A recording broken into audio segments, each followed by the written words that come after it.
Atkins v. Virginia. The year was 1996. Darrell Atkins was an 18-year-old living in York County, Virginia. On August 18th, Darrell and his friend William Jones decided to rob an airman named Eric Nesbitt. Dissatisfied with the little money found in Eric's wallet, the two decided to kidnap Eric, take him to a nearby ATM, and force him to withdraw all of his money. Darrell then decided that the $200 he got from Nesbitt was not enough, so he drove the man into an empty lot, shot him 8 times in the back, and left him for the police to find in the morning. Darrell and Jones were quickly picked up by the police and questioned.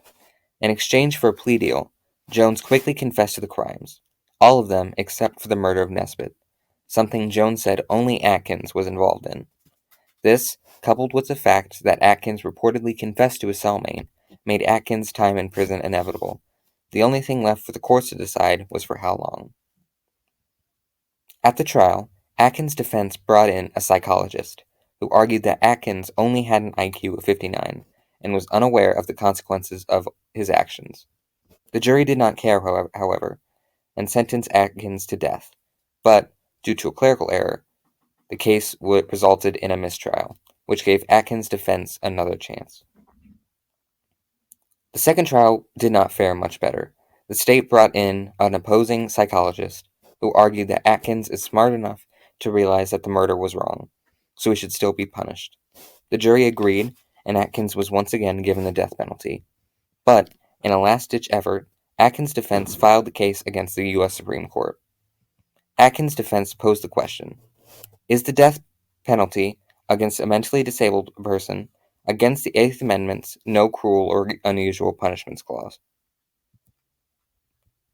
The court agreed with Atkins' lawyer, in a 6-3 majority, declaring that it is wrong to execute a mentally unfit man for 3 main reasons. 1. Society has already deemed that executing mentally disabled individuals is wrong. And 2. Mentally disabled criminals are usually just following the orders of their accomplices, and will usually confess to crimes without actually committing them.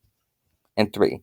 Their disabilities make them poor witnesses, seeming cold and unremorseful, when they may just have a hard time displaying those emotions, creating a false narrative in jurors' minds.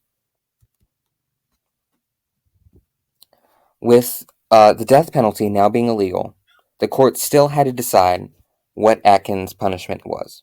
So, in 2016, 4 years after the case appeared in the Supreme Court, Virginia courts sentenced Atkins to life without parole.